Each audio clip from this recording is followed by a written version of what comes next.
Hey everybody, my name is Travis Dillard. I am one of the founders of the 0 to 100 Tribe, and you are watching the 7 core tactics to scaling the millions in real estate. And you don't have to start out with a bunch of money. You certainly don't have to wait till you're 75 years old, and you don't need a fancy degree from MIT, Yale, or Harvard. This is basic math, and I'm going to tell you these are the tactics we use to scale our portfolio in a very quick in a very a short period of time, very quickly. And we're going to talk about why scale is important and how that impacts your life. But some background on us real fast. First of all, this is kind of what we're taught. We're taught, we go to high school, right? And we're taught how to get into college. And if we get into college, we're taught how to get a corporate job. And obviously we make college a lot of money. We graduate, we get our corporate job, and they use our time at the very minimum these days, 40 hours a week, probably closer to 50, 60, 70 hours a week. And corporate America leverages you to get rich. And then they tell you to, well, first of all, the government takes probably half of your paycheck or close to half, depending on your tax bracket. So the government gets rich. Corporate America gets rich. The government gets rich. And then they tell you anything you have left, you should be putting as much as you can into your Roth or your 401k. And who gets rich with that? That's Wall Street. That's the money managers. That's the executives of these publicly traded companies. And these companies are making multiples on your money, and they give you a nice single digit, or if you're lucky, a double digit return. And they tell you to work till you're 65 or 70, and then maybe downgrade your lifestyle so you can stretch your nest egg, so to speak, and live out your golden years. But think about this. It's all about leverage. Who's being leveraged? How are we taught? We're taught to be leveraged. College is leveraging us. Corporate America is leveraging us. Wall Street is leveraging us. And lastly, the federal government and the state government is leveraging you. So this is all about who's leveraging who. And we're all about taking the red pill, or maybe it's the blue pill in Matrix. I don't remember. We're going to teach you how to learn to leverage other people's time, other people's money. And you are going to be doing the leveraging to get rich. And by the way, if you're here, you probably have an interest in what we're doing, which is scaling a real estate portfolio. We're buy and hold cash flow investors, scaling a real estate portfolio to where you have enough passive income coming in to cover all of your living and lifestyle expenses. You want to do it. You want to scale. And I'm going to get into my story and Mitch's story here in a little bit, my co-founder. But you probably believe what I just told you about being leveraged. You want to learn how to scale a real estate portfolio. You want to do the leveraging. You want to build meaningful wealth, perhaps multi-generational wealth. And I'm going to tell you, if you're like us and you feel stuck or stagnant or you don't know where to start, man, it's not your fault. We've gone down this road. We've taken a lot of courses. We've joined a lot of masterminds. I think I've read every single real estate book out there. And it's good stuff. A lot of it's good stuff. And there's really well-meaning people out there. But I would tell you that like a lot of it's general in nature. Do you do an Airbnb? Do you land bank? Do you buy a duplex? Do you do a single family house? Do you flip houses? Do you wholesale? There's like a million things out there in real estate, and you join masterminds, and they work really hard to get you into these masterminds. And a lot of it's, again, you get there and it's kind of general in nature. And I think that's what makes us unique is we're very, very unique. We're very, very specific to buy very specific types of asset classes that generate outsized risk-adjusted cash flow returns. And we look at everything through the lens of time. They give you true time freedom. And we talk about this, I think on the cover of our book, we say time freedom is the new currency of the rich. And I absolutely believe that. But there's a lot of generalized, outdated sort of education out there. And we're all about following a framework, which I'll talk to you about here in a little bit. Okay, retirement number one. You'll hear us talk about this in the book, on our podcast, the 0 to 100 podcast. We're always talking about R1. Well, what is that? That's retirement number one. That's where you have enough passive income coming in to cover all of your living and lifestyle expenses.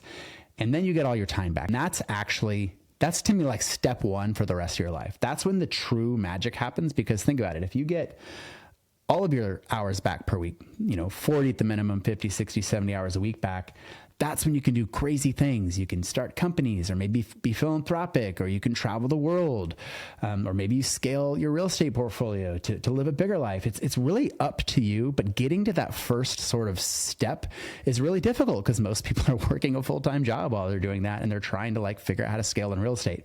And that's why we're all about how do we leverage these tactics to do it really fast, but do it ethically, do it intelligently, take fast education, fast action. That's what we're talking about today. Okay, so our goal today, or my goal, because I'm the only one here, is really, if you're a beginning real estate investor, is to give you the exact steps to get started, right? A lot of times we don't know where to start. And that's what's the first thing, the second, third thing you do to scale to R1. And then if you're an experienced investor, but maybe you're like us, you had a few units and you're sort of stuck. Again, I'll get into our story in a little bit. It's knowing exactly what to do to get unstuck and start actually scaling rapidly to R1. Okay, but why listen to us, right? Yes, I'm going to get into our portfolio in a little bit. Between me, my business partner, Mitch England, and Gabriel Hamill, we control over $100 million in real estate, well over 1,000 units. And that's like what most people brag about on social media. And that's what you're going to hear about. And it's very overwhelming. And that's not why you should listen to us, or not why you should listen to me today. It's really all about this. We actually achieved true time freedom, true passive income, meaning we didn't buy jobs, we weren't flipping houses, or we weren't managing properties or running applications or fixing toilets. And we did this, and we also created $3 million in equity. So it's $3 million in equity, and we built a portfolio that generated enough passive income to cover all of our living and lifestyle expenses, which basically allows you to quit your job. But we did it with very little of our own money, and we did it in 23 months. And it was 3 properties. And those 3 properties, it was 104 units across 3 properties. And that's all I'm talking about today. How do you do that? Some people can do it with 5 properties. Some people can do it with 1 property. But it's all about leveraging these tactics to get to this first step, which is R1. Okay, this is Mitch and his beautiful wife, Hannah.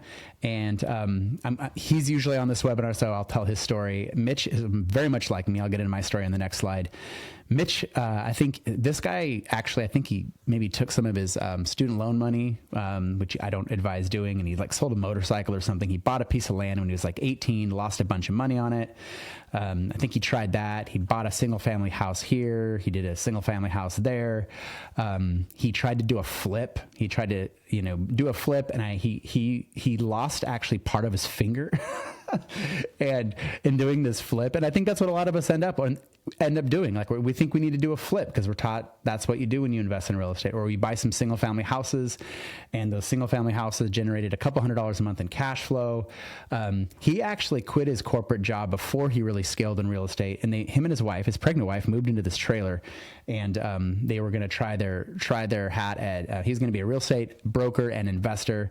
And it didn't work out well. I mean, I think if you're like a lot of us, it was a couple houses, a few $100s a month in cash flow, damn near lost his finger. And he got into real estate to achieve time freedom, and he was far from it. And so I think this is the picture when they were actually finally they generated enough money to be able to move out of the trailer. And I think they got into an apartment. But anyway, that's Mitch's story. If you ever get a chance to talk to him, ask him more about it. It's actually hilarious. I'll get into my story. This is similar, like if you're like a lot of us, a couple houses here. I bought a duplex, and I actually was living in one side of this duplex, and the picture on the right is the other side of this duplex. And this tenant, I mean, this is how he left it. And there were some dirty ferrets running around. He left some ferrets that stunk like piss. And same thing. I had a few rental properties. I really wanted to be a real estate investor. I really wanted to scale, but I never could really get past a few real estate pieces of property because you're spending all your time running applications or picking up crap like this. Or if there's a few $100s a month in positive cash flow, it gets wiped out if a tenant leaves it like this, and you have to go spend thousands of dollars, or if you lose a furnace or a hot water heater. And that's where a lot of people are. A lot of people listen to every single, say, Bigger Pockets episode, and they end up just like with a few pieces of real estate, cash flow that's not life-changing, not meaningful, and they're actually further from time freedom because they're actually buying jobs and having to deal with this kind of crap. Okay, so Mitch and I met, 2017. Hadn't met a lot of people that shared a lot of the same interests as me. We were talking about scaling real estate, understanding cap rates and NOI, and I had never met a guy that was basically exactly like me, and it's rare. And they always say your network is your network, and he was like the first guy I finally masterminded with. We finally started comparing ideas, and we both had the same experience in real estate, but we weren't giving up. We basically wanted to figure out, how do people actually scale, right? And we did. In fact, I was sitting in this office right here, and we asked ourselves the $100 million question, and it was literally a $100 million question, because now we control over $100 million in real estate with Gabe. How do people do this? How do mere mortals actually scale a portfolio to hundreds or thousands of units? How do they achieve true, meaningful, life-changing passive income? Really, while the rest of us sort of have similar stories, right? We've got a few units, we've got a couple $100s a month in cash flow. We're working on these properties all the time. It's frustrating. So we did. I would say we decided to like just dive in, go all in, burn the bridges, figure it out, because like living a life of mediocrity, having a full-time job, working till we're 65, 70 wasn't an option for us and our kids, right? And so we call this a $100,000 journey, because we added it up. I think it was like $101,000 and change. We spent like $100,000 figuring this out. We joined almost every real estate mastermind we could. We joined, we downloaded every real estate education course we could. We read every single book we could, like I said, and we started making some moves, right? We started going out and looking at apartment buildings in Milwaukee, for example, Milwaukee, Wisconsin. We made some offers. We lost some deals. We had some successes. We got kicked in the face a lot. We lost a lot of money, a heck of a lot more than $100,000. And I'll talk about this in a little bit. What we did though is we paid to get in rooms with people that knew what they're doing, people that had actually scaled, had actually done what we wanted to do. And I think that was the hack we finally figured out after we sort of beat our head into a wall. Was like, how do we study these people that actually have done it? What are they doing differently? Like, what are they not doing? Probably more importantly than what are they doing? And how do they really truly scale in real estate? Again, though, like I mentioned, we had to sift through the same old crap, right? This is a funny picture of a dumpster fire. A lot of you probably have been through a lot of educational courses and stuff, a lot of generalized real estate education. It's general in nature. It's not prescriptive. Like, okay, well, am I supposed to do an Airbnb? Am I supposed to flip houses? Am I supposed to wholesale? Like, how do these people actually do it? And there's a lot of this out there. There's a lot of crap out there. Again, well-meaning people, I think they probably work harder to get you in their mastermind or in their course. And then sort of that content they're delivering might be a bit of an afterthought. I don't know. That was the experience that we got anyway. Okay. But we had some success. We had done a few things successfully. In fact, one of the things we had done successfully is we started a local meetup in our hometown of Hood River, Oregon. And in this meetup, I think the first meetup we had, it was me, Mitch, I think Mitch's wife, and maybe like somebody stopped by to was asking for the bathroom. Like they literally, we had nobody there. And then we had a couple people there the next month we had a few more people there. I think at the height we got up to like 30 or 35 people at this meetup. And all we were doing was sharing our journey, like the things we were doing wrong, the things we were doing right, probably more importantly, the things we were learning and the things we were excited about. And this guy, Jimmy doesn't look like this actually, but he walked up and said, "Hey, nice to meet you. I have $250,000 I'd like to invest with you." Okay. So this is Jimmy. He was in the Navy. He bought a townhouse while he was in the Navy in San Diego, and he moved out of San Diego and he rented it out, held it for years, finally sold it and had $250,000 in cash just sitting in a bank account. And he wanted to do something with it, not give it to the money managers in Wall Street. He wanted to invest in real estate, but he certainly didn't want to manage real estate. He wanted to find people that could take his money and multiply it. And that is when our life changed. Okay, so what happened with Jimmy? With that money, and it took us a while to figure it out and buy our first property. With the money Jimmy gave us, with that $250,000, we'll talk about this property in a little bit. We bought one property. That one property generated $5,000 a month in cash flow for Jimmy and us, so $10,000 total. And we actually tripled Jimmy's money. And we made $1 million for ourselves. We sold this property in 23 months. It was in Washington State. It was not a landlord-friendly state. Actually, we held it through COVID. We realized the writing was on the wall. We wanted to exit it, but the financials are the same. It was one property. It generated $10,000 a month in cash flow, and we actually tripled Jimmy's money and made $1 million for ourselves. Okay, this was a home run, right? We've done probably one or two other home runs since. A lot of the stuff we're doing, though, is doubles and triples, and it works. These tactics really do work. Okay, so what happened after we closed our deal with Jimmy? Okay, this is those properties I was talking about earlier. We bought 2 more properties for a total of 104 units. We created $3 million in equity. We were able to generate enough passive income to retire. We got to R1. We did this all in 23 months, and we looked like overnight success, but we really weren't. right? We were not an overnight success. It was in some cases, in our case, a couple of decades of beating our face into a wall trying to figure this out. Okay, but this was the big aha. We would never have been approached by Jimmy if it wasn't Jimmy. Although we love Jimmy, but we had never been approached by Jimmy had we not taken very specific steps. And that's where these 7 tactics are going to come in. And if had we not taken these steps in a very specific order, true scale is about following a framework. And that framework, it builds confidence, notoriety, and it unlocks equity from each phase to the next, right? And if you read the book, we talk about daisy chaining strategies. How do you daisy chain from one phase of this framework to the next? Confidence is confident. That's a mindset thing, man. Like you got to know you can buy bigger properties. You got to know how to do, maybe buy bigger properties outside your backyard, potentially partnering with people with capital, et cetera, et cetera. Notoriety is like, people are going to give you the time of day. This is brokers. This is wholesalers. This is lenders. This is investors. Like they want to see that you're having some success. And more importantly is equity. How do you create equity out of nothing so you can parlay that equity into down payments, into subsequent properties? Okay, so this is it. This is what the framework is. And the 7 core tactics are weaved into the R1 framework.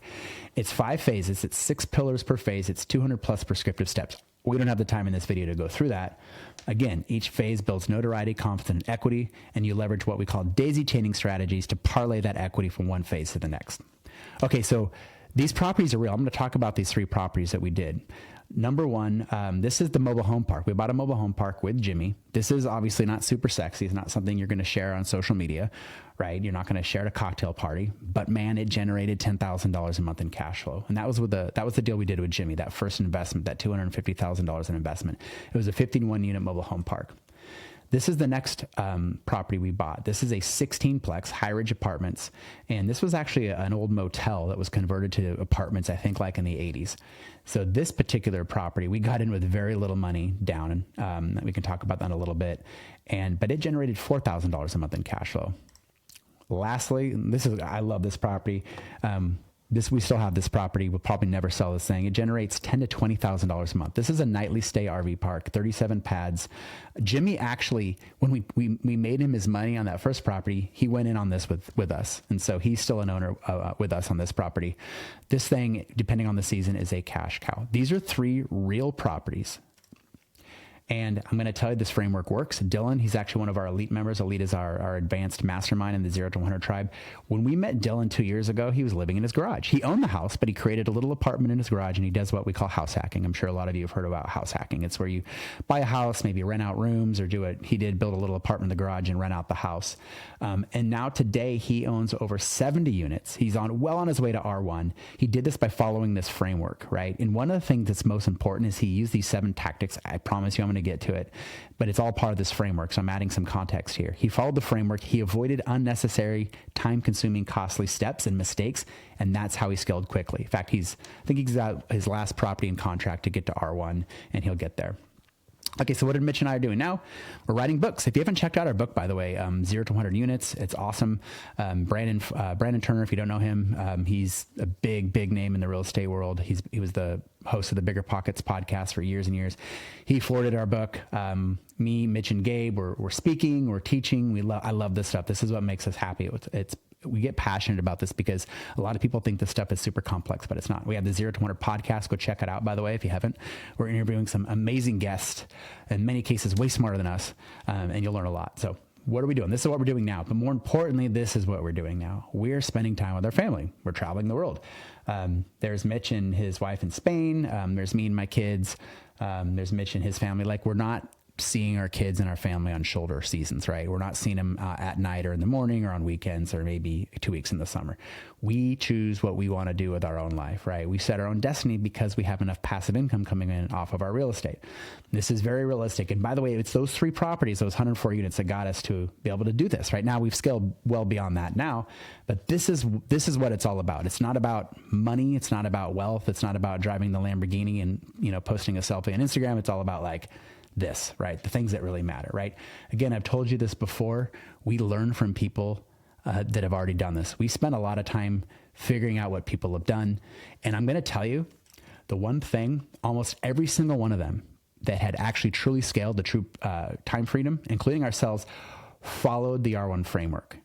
is either purposely or accidentally like us, but they followed this R1 framework almost to a T. There were some variations, but they followed this framework, which I think is really cool. So this actually really does work. This is the framework. Okay, I'm going to pause on this for a second. Maybe take a picture of this slide, because this is really important. This is the R1 framework, and by the way, the 7 core tactics weave into this. And we talk about this quite a bit in School of Scale. For those of you that have joined School of Scale, the R1 framework, you'll list out all the, again, each step, each phase has different pillars, right?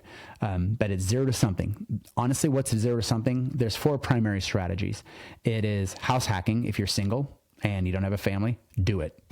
You get the best financing, 30-year amortization, very little money down.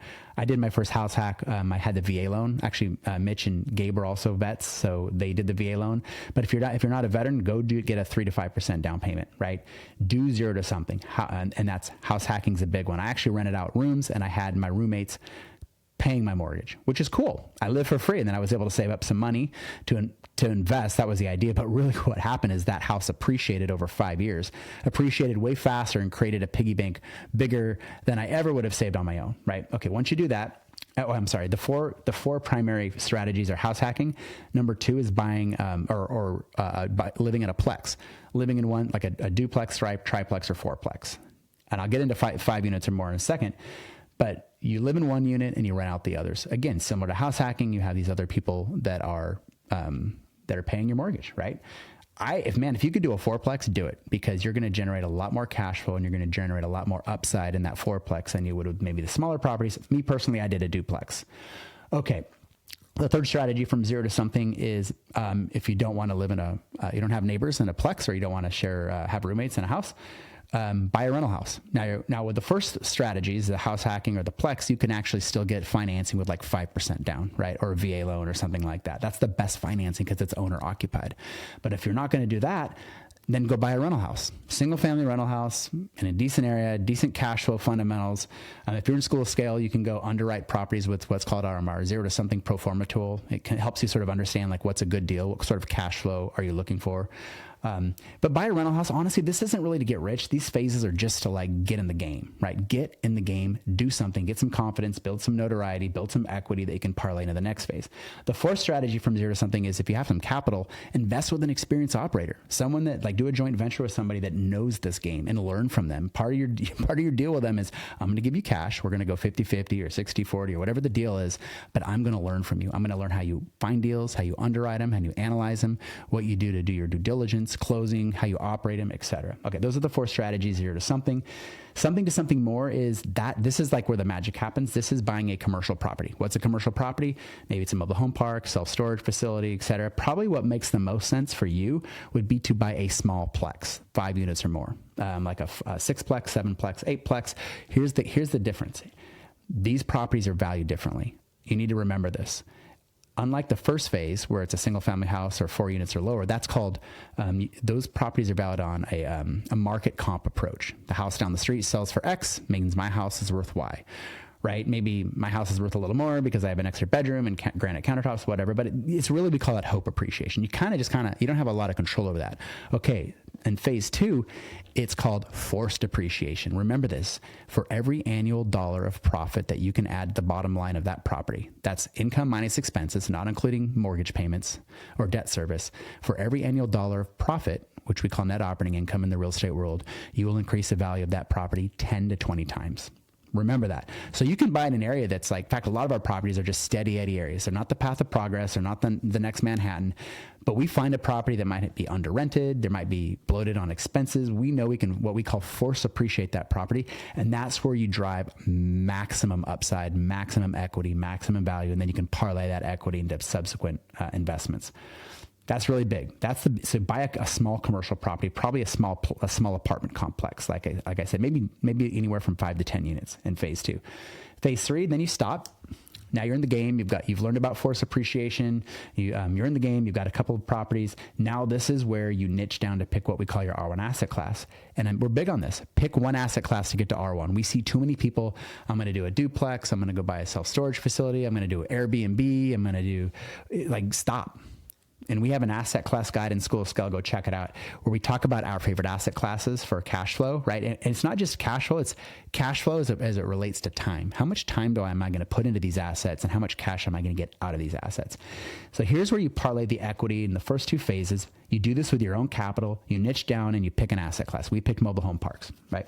You do it, you buy it, you figure it out. Now you're in the game. Now you're like the 1%. You bought 2 commercial properties, you're niching down in an asset class, and then you do what's called a purposeful pause in phase 4. You build the foundation for scale. That's where you're building your investment thesis, your website, you're building out your standard operating procedures. You're actually building a small boutique business. We have Cadia Capital Group. That's where we build our website. That's where our investment thesis.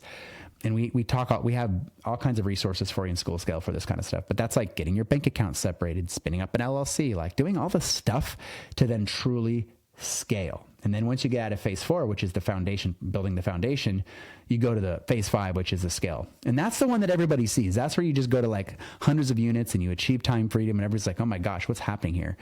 But people, it's like the iceberg, right? They do see the tip. They don't see the first 4 phases that are very linear. And then you repeat phase 5 over and over again. It could be 1 property, 2 properties, 3 properties. And what you're doing is you're connecting capital to opportunities and properties that you know a lot about, because you've become an expert at it, because you've niched down in your R1 asset class. By the way, they say like, go niche or go broke, right? If you stand for everything, you stand for nothing. Pick an asset class, right? Learn, become an expert. That's going to help you find opportunities that other people don't see. It's going to help you spot threats that other people don't see. I'm big on that. You repeat that till you retire. You hit R1. So that is the R1 framework. And if you're in School of Scale, dive into that and go look at all the different phases, all the different pillars, all the different steps, because it's a lot more complicated. It's a lot more complex and a lot more involved than just this. But this is the magic sauce right here. Each one of these phases focuses on these 6 pillars. Mindset, if you're a part of the 0 Tribe, this is where you don't pass go until you get your mindset right. Can I buy bigger properties? Can I partner with people with capital? Can I invest outside my backyard? Why not me, right? Getting your mindset right is important, because our brain is hardware and the software is the program that we're taught by our school, by our parents, et cetera. It's society. And that's kind of what we talked about earlier. Like, we're taught to be leveraged. You gotta flip your mindset. You got to take the red pill, figure it out. Rapid education. Now you're part of School of Scale, hopefully. So you did the 14-day free trial. Rapid education, doing the right education, and ignoring the education that's not going to serve you, which is passive income, high passive income. It's all about deals, finding deals, making deals maybe that other people see, spotting opportunities that others don't. Also, I'll talk a little bit about that later, about investors, operations, and your network. Your network is your community. Again, that's the people you're with. That's the people that you're exchanging ideas with, right? That is the number 1 mindset hack, by the way, is like get around 5 people and spend the most amount of time you can with people that are doing what you want to do. I talk about the R1 framework a lot, and I'm going to get into the 7 tactics here, but hopefully this is valuable, because this framework does work. I use this analogy quite a bit. This is like if someone said, hey, I want you to bring water to this village. I don't know where this village is, somewhere in the jungle, whatever. There's a river nearby. So one guy takes off with buckets. Mitch made this slide, as you can tell, so he's put my face on this. But this person's running buckets back and forth. If you look at this person's busy. They're making progress. They're getting water from the river to the village. They're accomplishing their mission. And the other person is digging. The other person's wiring up pumps. The other person is installing electronic equipment, or whatever the case is. I'm not a mechanical engineer by any means. But he's not got 1 drop of water to that village, while the other person's running back and forth, looks busy, looks good on Instagram, closing deals, a lot of busy, moving a lot of different directions, but really, and the other guy's going nowhere, it appears. He's building the framework, and then bam, he turns the switch and he scales way past. He gets water to the village, the pumps are working, pumping the water out of the river, and makes the guy with the bucket kind of look foolish, right? And this is the scale phase, right? The first 4 phases are sort of building the framework and the pipeline and getting in the game. The scale phase is this, when you turn the switch on, the pumps are working, and now the guy with the bucket looks like an idiot. Okay. 7 core tactics. I told you it'd get here, I promise you, but I couldn't get to the 7 core tactics because these tie back to the R1 framework. So, okay, 7 core tactics to get to R1, to condense your time frame from 30 years to 3 years. Who wants to do anything for 30 years, right? You're going to lose. If you're like me, I can't stay focused that long. How do you condense the time frame from 30 years to 30 years? Okay, here it is. Attract capital partners. That's debt and equity. How do you attract capital? You need to buy bigger properties. I'm going to go into each one of these. Well, actually, I'm going to give you a case study on each one of these, and you're going to see how we applied these, right? Lazy reposition strategy. Ooh, what's that? Well, I'll get into that in a second. Forced appreciation. We talked about that a little bit earlier on commercial properties. Maximize the velocity of capital. PT ratio. This is another lazy reposition, and PT ratio is a 0 to 100 term. PT ratio is the profit to time ratio. And achieve multiples versus returns. Multiples versus return. That's a mindset shift. A lot of people are always thinking about a percent return on their investment. But if you start thinking in multiples, that's what the rich do. And that's how they scale quickly. Okay. Remember our deal with Jimmy? With Jimmy, we bought that 51 pad mobile home park. We put $14,000 of our own money. Mitch threw in $7,000. I threw in $7,000. Jimmy threw in the rest. We knew the end before we started. Knowledge is powerful, right? We knew that we could force appreciate this property rapidly. In fact, we bought the property for $1.6 million. We did it on an owner's contract. So Jimmy came in with a down payment. It was actually worth 1.9 as is. It was actually on the MLS listed by a residential broker. That's always a great opportunity for a residential broker that doesn't understand commercial properties is doing this. But because we had read the books and understood force appreciation, we knew that this property was way under rented and its expenses were really high. And I'll talk about that in a second. We doubled the value of this park. In the meantime, created $10,000 a month in passive income. And then we sold it because it was in Washington State, which is a landlord hostile state. But we sold it for $3.4 million. We tripled Jimmy's money. So he handed us $250,000. We gave him $750,000 back. And Mitch and I made $1 million for ourselves collectively, not each. And then, like I said earlier, Jimmy immediately handed us the money back to do it again. Of course he did, because we just tripled his money in 23 months. Where are you going to get those kind of returns, right? Okay, this was the park. This is how we applied these 7 core tactics. Sunrise Mobile Home Park. Simple tactics to scale. Well, first of all, we attracted a capital partner. We were thought leaders, by the way. We were running a meetup with Jimmy, and he approached us. When you're a thought leader, even if you don't know what you're talking about, but you're the one hosting events, you're the one talking about you're passionate, you're telling everybody what you're doing, you're passionate about your journey, you will attract people. People have money in bank accounts rotting, right? Or maybe in the stock market, they want something else. They want maybe tax benefits. They want cash flow, et cetera. So you need to learn to attract capital partners. It was a bigger property, our second tactic.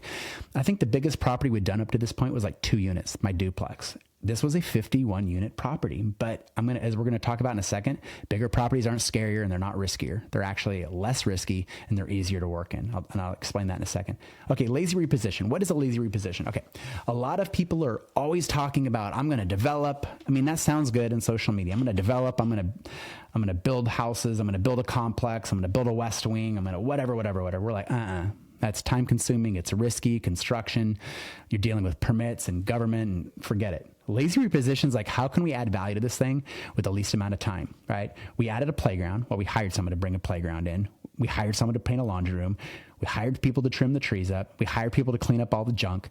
I think we did a couple of other things, light lift stuff, and then we raised rents $70 and we passed utilities $70. So, because, okay, on this one, lot rents were going for like $550 a pad. This guy was at $325 a pad. So $7 rent raise was easy because if these people decided to leave, they would move their home into another park and they're still going to be paying paying way more than we were. And then the landlord was paying for all the utilities. So we just passed a flat utility fee to all the residents. That was $140 per resident, per pad. Okay. So this is the forced appreciation part. Remember, every annual dollar of profit, which is net operating income, you increase the value 10 to 20 times. Okay. So simple math, guys, 51 pads times $140 per pad is $7,140 per pad. We multiplied that times 12 months. That's $85,680 a year. By the way, that's additional cash flow in your pocket, right? And then we created $1.5 million in additional value. So that's a 17x multiple. And if you really want to know the math, it's net operating income divided by a cap rate or a trading cap rate equals your value. And the multiple, if it's 10x or 20x, really depends on the area, depends on the risk profile, et cetera. Like that's beyond the scope of this video. You just need to know that we basically sent 2 letters. We're raising rents. And then I think like a few months later, we're passing utilities and we created $1.5 million in value. That's for real, guys. That was a 17x multiple on the net operating income. And then this one, we actually sold it. We sold it in 23 months. But the reason we were able to sell it and make so much money is because we did the lazy reposition strategy, which tied into the force appreciation. That's how you drive. What house can you buy that's going to appreciate $1 million or $1.5 million in like 23 months? Very few, right? This is because we controlled the outcome because it's a commercial property and you understand the power of force appreciation. And the velocity of capital basically is how quickly can you put money into a deal and how quickly can you get it out. In this case, we sold it. Other properties, we might refinance and pull cash back out of it really fast and return back to our investors. Or if you don't have investors, the faster you put $1 into a property and get that dollar out, you still hold the property, but now you have your dollar back. And now you can take that dollar and go buy another asset. You can force appreciate another asset and you can generate cash flow on that other asset. So that's something that a lot of people don't talk about. It's the velocity of capital. How quickly can I move money into and out of assets? The PT, the profit to time ratio, guys, this was like, yeah, it was like a 23-month process, but in that 23 months, we spent like 30 hours doing it. It was very, very low, right? And in fact, in that 23 months, while we were hiring people to put playgrounds in and paint laundry rooms and stuff, we actually went out and bought those other two properties, the 16-plex and the RV park, at the same time. And we force appreciated those. So again, I think when we did this property, we had a friend that started that was trying to build a fourplex. And by the time 23 months later, we had created $1.5 million in equity. We had tripled Jimmy's money and made $1 million ourselves. And the guy building the fourplex was like, had just got permits and was breaking ground. And he was spending hundreds of hours dealing with that crap. Again, it's all through the lens of time. Okay, let's talk about multiple. Our seventh tactic is multiples versus returns. Guys, notice we're not talking about putting $100,000 in and making a 10% return, $10,000 a year. We're talking about putting $14,000 in and getting $1 million out. That's multiplying our $14,000 17 times. Hopefully you're nodding your head going, oh yes, all of these tactics tie together. And this is how you scale fast and how you grow equity really fast and how you create life-changing cash flow really fast. Okay, let's do another case study here. Cedar Creek Community. This wasn't part of our, this is one we did a couple years ago. We had already hit R1, but we kept going because we're having a blast here. Okay. This particular property, we increased the value $550,000. We took half of that upside because we were what was called the general partners we were the operators of the property. Our investors took the other half, but we created $250,000 in equity out of thin air. By the way, we did that in a year, right? We refinanced and we held that property. In fact, we still have this property. And under a year, because we were able to grow the value so much in that property, we were able to give our investors all of their money back in under 12 months. 100% of investors' capital came back in 12 months, but they still own the property. We still own the property. We're still getting 50% of the cash flow. They're still getting 50% of the cash flow, right? And that was after a couple of years. Now that's a $3,000 a month cash flow stream just to us, right? And we're going to hold that property forever because it's easy. We manage it. People manage it. We don't even manage it, and it generates $3,000 a month in cash flow. On this one, we put $0 of money of our own money into the deal, right? Investors came in and our investors are happy, right? Because they got all their money back in 12 months. They got all the tax benefits and they're still getting cash flow, right? And they've since reinvested with us on subsequent deals because they're happy. And on this deal, collectively, we put about 20 hours into it. And again, here's what we did. Let's apply the 7 core tactics. Number one, we attracted capital. We were in a networking group. We're just sharing. We're passionate about what we're doing. We had 2 people in that networking group want to invest with us. I think one person came in with, I forget, it was like basically about 300, maybe it was $150,000. We bought a bigger. So that's the first tactic, attract capital. Number 2, buy bigger properties. This was a 40-unit mobile home park.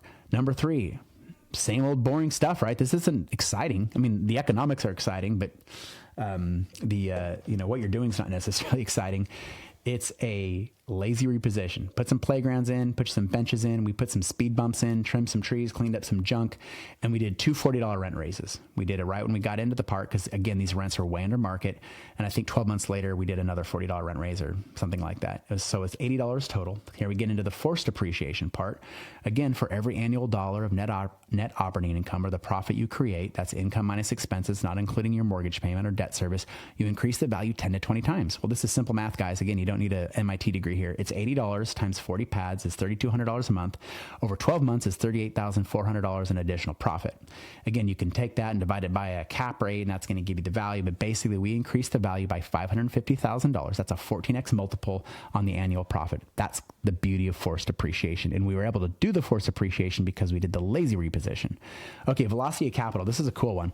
Because we quickly grew the equity through forced appreciation and the lazy reposition, we were able to refinance tax-free, by the way, right? Return all that money back to investors, and they hold the property, we hold the property, everybody's happy, and then we do it again. It's the velocity of capital. How quickly can you move money into and out of assets? PT ratio, this was like 20 hours. In the 12 months we did this, maybe 20 hours. I would say most of that was just like doing our due diligence on the front end. After we purchased the property, our asset manager ran this particular property. Very, very low, right? 20 hours. Multiples versus return. I mean, we actually put $0 into this. So we turned $0 into $250,000. So we created $250,000 in equity out of thin air. How's that for multiplying your money? Guys, you just do these over and over again. Repeat, repeat, repeat, retire. It doesn't take a lot of these until you can achieve R1 or retirement number one. Okay, again, just these two deals, just to sum it up, we created $1,250,000 in cash, or a combination of cash and equity, because remember, we sold the one property. And we created $8,000 a month in cash flow, and we did that in 2 years. So again, the R1 framework, which is the framework we talk about, which is where you learn all of these 7 tactics, is the difference between the fast lane and the slow lane. This framework works really fast. Remember Dylan? Okay, so Dylan, house hack, we told you about Dylan in our elite mastermind. He did 0 to something. He did that 2 years ago. He then went and purchased a small multifamily property on the Oregon coast. So he did something to something more. I think it was like maybe it's like a 12-plex. He learned force appreciation, et cetera, et cetera. And then he decided he wanted to go into mobile home parks like us. So he went and purchased a 20-unit mobile home park. He actually found that mobile home park using direct-to-seller technique called ringless voicemail, which we teach our tribe members. But this is where the phase where he niched down and picked an R1 asset class. And then he got to the foundation phase. This is where he built out some of his operations, developed an investment thesis, put a website up, and he started becoming a thought leader, right? He started becoming a thought leader in our tribe, becoming a thought leader in other areas. And this is build the foundation phase. And this is then he went out and he actually bought a 60-unit. He actually bought a 60-unit mobile home park. It was a combination in Tennessee. It was a combination mobile home park and apartment complex. He did this, by the way, by securing 100% financing and private lending, and raised 100% of the capital. So he actually, I think on this one, the private money lender is also an equity partner. Basically, Dylan put none of his own money into the deal because he learned how to attract capital, lending, and equity investments. And that was the Scale to Freedom phase. And he's on his way to R1. He's actually currently in contract in a 40-unit mobile home park, I think, right now. So, by the way, he didn't waste too much time. He wasn't like us. He didn't spend 2 decades beating his head into a wall. He didn't waste a bunch of money because he had a framework to follow, and he followed these 7 core tactics. Okay, I'm going to talk about some self-limiting beliefs here. Why attract capital?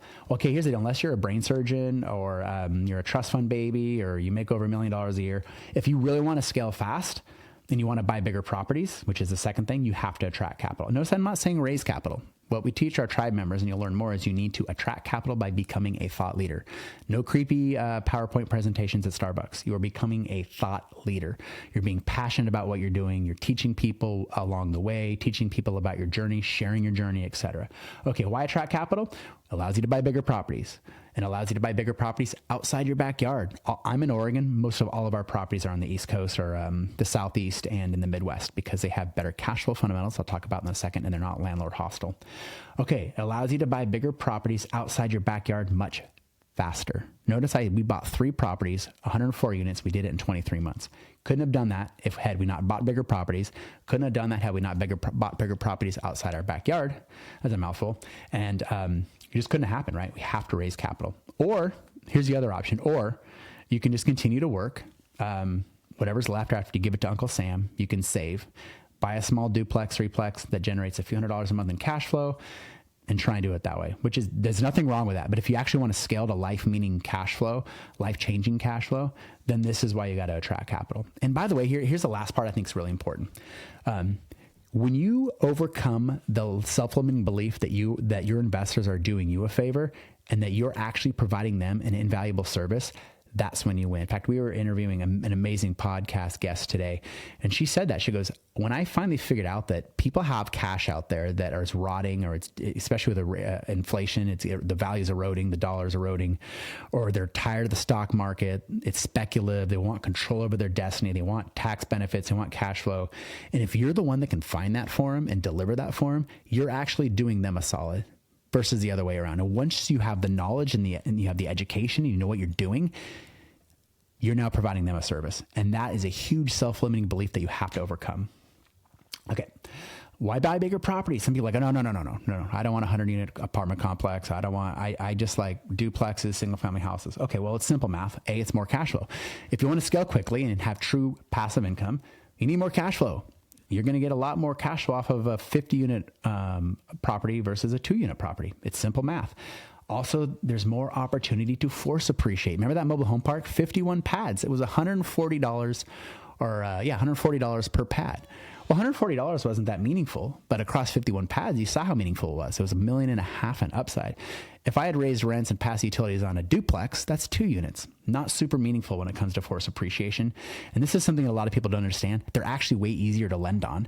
Bigger properties, the lender looks, you're getting commercial loans. You're dealing with commercial lenders, which, by the way, are more common sense people as opposed to the people that underwrite like your mortgage for your house, where it's just asinine. Every time I have to get a mortgage for like a house or something, I just want to blow my brains out because they ask you for the dumbest crap all the time. It doesn't make any sense. You have to jump through all these hoops. Bigger properties, the lender's going, okay, yeah, we want to make sure you're not a complete schmuck, but more weight is put on the property itself. Does that property generate enough cash flow to pay the debt, to pay the mortgage payment with some buffer left over? They look at that, right? They put way more weight on the property itself as opposed to you, the borrower. In fact, and there's bigger properties where it's called non-recourse, where you can actually get a loan. And if you stop paying the bank, which we don't advise that, they can't come after your personal house or your personal assets, because larger properties, these bankers know something that most people don't. They're actually less riskier. And that's my next topic here. They're actually less riskier. Think about it. If you have a single family house and you have a renter that leaves, you're 100% vacant. If you have a duplex and you lose a renter, you're 50% vacant, right? Okay, if I have a 100-unit apartment complex and I lose 5 of my renters, I'm actually 95% occupied or 5% vacant, and that's still pretty good. You're spreading out your income risk across way more units. Also, you're spreading out more costs across those units, things like roofs, foundations, maybe mechanical systems, etc. Bigger properties are actually easier to lend on, easier to force appreciate, generate way more cash flow, and are less risky. And here's probably the most important thing. Bigger properties are like a business. When you buy a bigger property, there's enough cash flow to pay for a property manager. Remember, this whole thing is about time freedom, right? What's the point if you're not going to have true time freedom? You're not going to be running applications, fixing toilets. You have a property manager for that. But it's hard to, a duplex or a single family house, it's hard to afford a property manager at 8 to 10%. All your cash flow goes to a property manager. So yeah, maybe you're not managing the asset, but you're not getting any cash flow. This gives you the best of both worlds. You're getting more cash flow and you're not having to spend all your time doing it because you have a competent property manager. Here's another self-limiting belief. Why should you buy bigger properties outside your backyard? Just like I told you before, not all areas of the country are created equally. Some areas have better cash flow fundamentals, meaning I get more cash flow off of a piece of property as it relates to the price I pay, say in the Midwest or maybe the Southeast, than I will like here in Oregon or Washington or California. You're going to pay way more for a much smaller cash flow stream. Also, some areas are hostile to landlords, mostly blue states. I'm not getting into politics here, but it's very, very true. If you have a renter that stops paying your rent in certain states, in California, it could take years to get that renter out because the renters have the rights and you have no rights.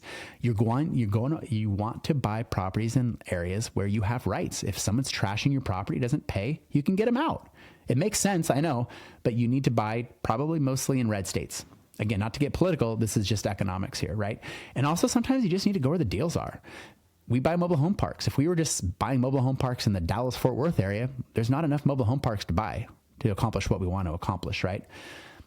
But because we have built systems, and we teach that in School of Scale and the 0 to 100 Tribe, because we built systems to allow us to manage properties anywhere in the country is truly our oyster. We can buy a property anywhere in the country, and we do. We own properties in the Midwest, Wisconsin, Pennsylvania, the Carolinas, Florida, Kentucky, Oklahoma. So you can once you figure this out, you can go cherry pick the properties that have the best cash flow fundamentals. Also, like going back to raising capital, you don't need thousands of investors. You could honestly have 5 to 10 solid capital partners to get you to R1. Remember Jimmy? He alone helped us get to like $7,000 a month in cash flow and $1 million once we sold the property, right? And by the way, we didn't have an Instagram accounts. Because you learn the velocity of capital, you can move money into and out of deals fast. You're giving your investors back their money, and then they're going to reinvest with you to buy another property. We only have a handful. I think we have we have like 10 investors, and we have several hundred units that we manage. So you don't need thousands of investors. You just need the right ones, like 5 to 10. That'll get you to R1. That's another self-limiting belief. Talked about, this was a recent deal. This is a case study. Prairie Summits, a mobile home park, 50 pad mobile home park we just closed on. We attracted $1.1 million in capital.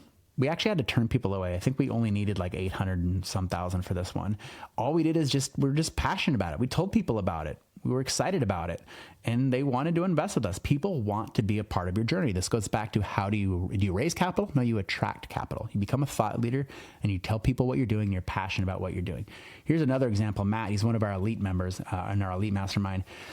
Mitch was on this guy every single week. Matt, you need to just send us a newsletter out. He compiled a contact list, I think, of his like 20 or 30 colleagues that he knew. He was an attorney, and he was so reluctant to send this newsletter. He never wanted and a newsletter doesn't mean you're asking people for money. You're just saying, here's what I'm doing. I'm having fun. I'm passionate about it. Here's what I'm learning, right? He finally sent the newsletter, and in one newsletter, he got $400,000 in committed capital. I think across like 3 or 4 people. Like, hey, I've got money. I'd love to invest with you. And more surprisingly, I think he got 2 deals out of it. I think he got like a 7-plex and like an 8-plex out of this deal or something, or 10-plex. I don't know. But I think he closed on one, if not both of those deals. So he got deals and capital, which is what you need to scale in real estate. So again, be a thought leader. Okay. So where do you find these types of properties? Here's another example. Remember that RV park I told you about, Gorge Base Camp? This was an RV park, by the way, the whole world saw. It was listed on rvparkstore.com. Like everybody saw it. Nobody wanted it because the profitability was too low for the asking price, right? We bought it. We actually used an SBA loan. Jimmy, remember Jimmy? This is the second property he did with Jimmy. I told you about this. It was to this day, it generates $10,000 to $20,000 a month in cash flow. We bought it for $2.2 million, and it's now worth over 4.5. It's actually probably closer to $5 million. Time to execute. How quickly did it take us to raise the value from 2.2 to $4.5 million? 3 months. I'm gonna tell you how we did that. By the way, our equity on this deal, Mitch and I each put $50,000 in for $100,000 total. And our piece of the equity, because it's not cash, because we still own the property, is worth over $1 million, right? So we 11.5 extra money on this property. So think about it. How many Gorge Base Camps would it take for you to get to R1 with this kind of cash flow? $10,000 to $20,000 a month. Again, one property. Okay, what was it? It was a mom and pop managing this property. It's funny. There was a lot. They had a big payroll. I think they were supporting like 3 of the family members. In due diligence, I actually called Mitch because I went and sat in the office and I was watching this guy run this this RV park. And every call that came in, he's saying, "Sorry, we're full. Sorry, we're full. Sorry, we're full." I'm like, what? And then every once in a while, I get a call for someone that actually had a booking. And you're like, "Well, how big is your RV? 37 feet, 35 feet." And you pull out the spreadsheet, and he's like, a guy was like playing manual Tetris. He was taking all the credit card payments over the phone. It was unbelievably inefficient. I couldn't believe it. And here's the other thing. And I was asking him about it. He had the same pad rents year round. Like, we live in a destination area in Oregon. Like, in the summer, it's crazy. In the winter, it's dead. It didn't matter. This guy charged $60 a month. $60 a night per pad. Massive revenue opportunity. I'm sitting there and I literally called Mitch and I'm like, no one sees this. Again, this is how we talk about finding gold that nobody else sees. I'm looking at this thing going, nobody understands the gold mine that we just found in this property. So what do we do? Step one, it was a family based operation. So we didn't fire anybody. They left. We did hire, we did hire one on-site manager. That's actually step 2. Step 1, we implemented cloud-based booking software. 100% of all bookings done online. And this booking software, it's a SaaS software as a service product. no one runs a credit card. No one's playing Tetris. We upload all the a pad map. It uses technology. It knows it uses artificial intelligence and other technology. It knows all the different sizes of the pads. So someone just enters, I'm 35 feet. Oh, here's the available pads. Here's the amount. Take your credit card. It also does dynamic pricing like the airlines. So if you're 50% occupied, it's one price. The next person that books, it's going to be a little more. It gets up to 70%. I don't know the algorithm, but like as we get more occupancy, the price goes up. The last person that books is going to pay well over $100 per pad or whatever that is, right? And so we're capturing all that revenue. And there's also this thing called SiteLock fees. Again, this is really cheap software. This is off the shelf software. So let's say like I like the premium row where I normally pay X dollars per night, right? By the river, but I want that one specific pad by the playground. Oh, it's available. I want to lock it. $25. $25 SiteLock fee doesn't seem like a lot. Well, it's $25,000 extra profit per year, pure profit. And remember, for every annual dollar of profit you create, you increase the value 10 to 20 times through force appreciation. And step three, no step three. This was it. This is why it took 3 months. We basically just implemented cloud-based booking software, brought on a great on-site manager. There's a little duplex on the property. She lives in one. We Airbnb out the other. And that's it. This property is a cash cow. How do you know? Okay, so niching down on an asset class. We talk about this in the phase of the R1 framework. You develop that sixth sense to sense opportunities nobody else sees. You understand things like expense ratios. You understand occupancy. You understand these things. Also, again, it allows you, more importantly, to spot threats or that you don't want to go after. But I'm going to tell you, niching down is a superpower. It's super simple, but it's true. Something else to consider as I wrap up this video, people don't think about the equity in their own portfolio. What's your cash on equity? Here's an example. That duplex I showed you in that picture, well, I was making $800 a month in positive cash flow, right? Well, I did what's called a 1031 tax deferred exchange. I sold that. I moved $200,000 in equity into my first mobile home park, actually, in the niche down phase I did with Mitch. And when I did that, I tripled my cash flow. Same equity, $2,400 a month, right? Oh, by the way, now that I moved it out of a duplex into a commercial asset, now I can force appreciate it. I've actually multiplied that $200,000 3x. That's now my equity in that mobile home park that Mitch and I still own is now actually well over $600,000. So again, a lot of people have massive amounts of equity in that single family house or those few single family houses that they own in their rental portfolio or in their own home that they live in, and they're not tapping that equity to then get going. So what is the cash on equity? Final takeaways are we call this finding gold nobody sees. Guys, take a picture of this. This is because I hear more and more people say I can't find deals. Not true. Their deals are out there. Sometimes you got to be able to spot opportunities that nobody else sees, and that comes down, like again, understanding what you're doing and niching down on an asset class. Okay, right there. Niche down on an asset class. Number 2, look for anomalies in the financials that can be easily fixed through force appreciation and lazy repositions. Oh my gosh, the landlord's shouldering all the utility expenses. Oh my gosh. The rents are $200 below market. Oh my gosh. Why is there so much water? Maybe there's a water leak somewhere. I knew a guy there was a pool in an apartment complex he was buying. It's actually Brian Murray. He Crushing in Real Estate. It's a 0 to 100 recommended read. He noticed that their water bill was like really, really high. He's like, what the heck? But he was buying the property based on its in-place profitability or net operating income. And he fixed the water leak and made like hundreds of thousands of dollars in equity. Okay. By the way, here's one. Ask the seller what's important to him. If you get access to the seller, ask him what's important to you. What do you want out of this transaction? By the way, hint, it's rarely priced, especially if it's a mom and pop owner. When we bought that Sunrise Mobile Home Park, it wasn't priced. That's how we were able to get it for $1.6 million when it was worth $1.9. He wanted an annuity stream for his kids. Well, we put it on contract and he wanted us to close quickly. We said, we can close fast on this. We can close in 30 days, right? Start with the end in mind. This is what's nice about force appreciation. When you buy a property, you don't hope it appreciates. You know exactly what you're going to appreciate that property to. Okay, tell everybody about what you're doing. Be passionate about it. Be a thought leader. Build relationships with wholesalers and brokers. Respect and provide value for them, right? It's a relationship game. Real estate investing is a team sport. Lastly, understand the cash on equity, like that example I gave you with my duplex. Also, if you're actually out doing due diligence or you're interested in a property that's for sale, talk to the residents, talk to the tenants, talk to the managers. They know that property. It's amazing what gold of information you can find when you just talk to people. Anyway, those are just some tips to find gold nobody else sees. Okay. There you go. There's my presentation. hopefully, I know it was a little long. Hopefully this video, the 7 core tactics to scaling to millions in real estate, hopefully you believe that you can do this. This isn't like just for the rich country club guys. It's not a good old boy game. This is available to you. Real estate, in my mind, is the greatest equalizer, and that's what I love about this country. You can build massive wealth. You can build life-changing cash flow, and you can retire and achieve life-changing time freedom by following these principles. Okay, there you go. There's my video, the 7 core tactics to scaling to millions in real estate. I appreciate your time. We'll see you later.